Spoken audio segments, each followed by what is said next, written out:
et sœurs, je suis très heureux de vous retrouver pour cette homélie du Christ roi de l'univers. Sur la terre, il y a des saisons qui rythment les jours et qui passent.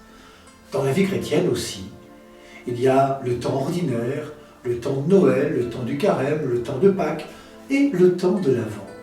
Nous célébrons aujourd'hui le dernier dimanche de l'année liturgique. Dimanche prochain, nous entrerons dans le temps de l'Avent. C'est la fin d'un temps et l'espérance d'un nouveau. Et l'Église nous propose, pour clore cette année liturgique, la rencontre avec le Christ roi de l'univers. Une rencontre inouïe, où deux hommes sont face à face, Pilate et Jésus. Une rencontre inouïe où s'opposent deux conceptions du pouvoir. Une rencontre inouïe qui nous dit Dieu dans sa vérité nue. C'est au moment où Jésus est le plus vulnérable, au moment où il est en procès, qu'il est pieds et poings liés, qu'il vit avec le plus de vérité sa royauté. Le pouvoir de Jésus n'est pas celui de Pilate. L'un est fondé sur la force, l'autre se fonde sur l'amour. L'un a besoin d'être défendu, l'autre n'a besoin que de disciples, hommes et femmes. Des disciples qui acceptent librement de suivre Jésus, qui est venu rendre témoignage à la vérité. Et quelle est-elle, cette vérité, sinon le mystère même de Dieu qui nous ouvre par son Fils les portes de son royaume? Et qu'est-ce que la royauté du Christ? Eh bien, j'emprunte la réponse à saint Augustin, qui écrit que le royaume du Christ n'est rien d'autre que l'ensemble des hommes qui croient en lui et à qui il déclare « Vous n'êtes pas de ce monde comme je ne suis pas de ce monde ». Mais ne nous méprenons pas. En disant cela, Jésus ne veut pas nous retirer des réalités de notre monde. Au contraire, il veut que dans ce monde présent, nous vivions de l'Esprit de Dieu qui n'est autre que celui des béatitudes.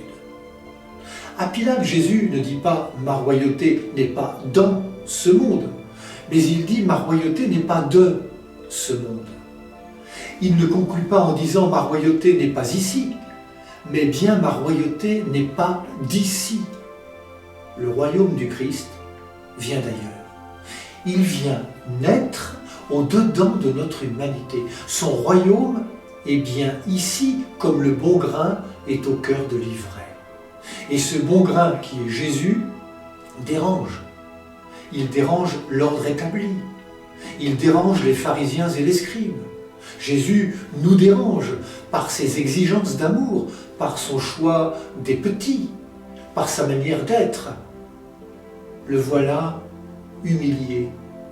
Nous voudrions le suivre peut-être, mais nous avons peut-être nous aussi été humiliés dans notre enfance ou au cours de notre existence.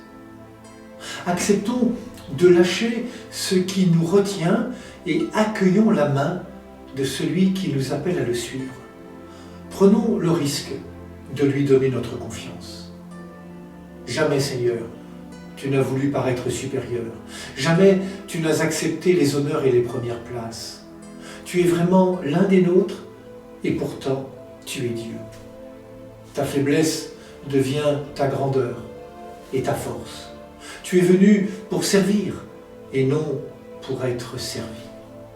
Servir et appeler des serviteurs pour rendre témoignage à la vérité. Appeler des hommes et des femmes passionnés d'évangile et passionnés d'humanité, les deux allant de pair.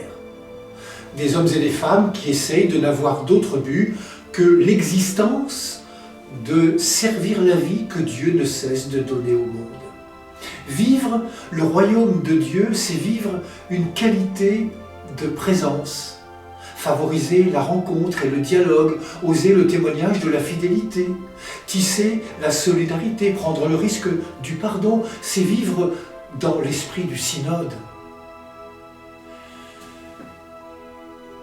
C'est de cette manière que nous pourrons ouvrir des brèches dans les réalités les plus sombres de notre monde et dans les réalités de notre Église. C'est de cette manière que nous pourrons permettre à notre Église d'être toujours plus ajustée à l'esprit de l'Évangile, pour le bien du monde. Le témoignage du Christ roi de l'univers doit être pour nous tous un appel et une force. Voilà, Seigneur, que devant Pilate, tu apparais vulnérable et faible. Et alors? Tu te fiches pas mal du regard des autres, de ce que l'on va dire, car tu n'as qu'une chose dans ton cœur, témoigner de la vérité, révéler le Père du ciel. Tu ne fuis pas cette vie qui est un combat. Oui, l'espérance est une lutte. Et tu nous rappelles qu'il n'y a pas d'engagement sans échec, pas de liberté sans douleur, pas de vie sans la mort.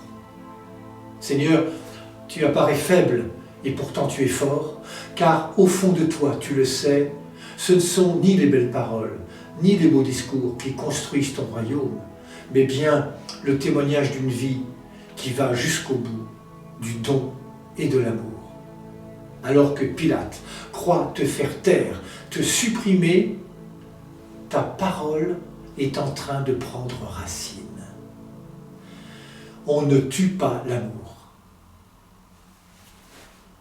Bon dimanche à toutes et à tous, prenez bien soin de vous et des autres.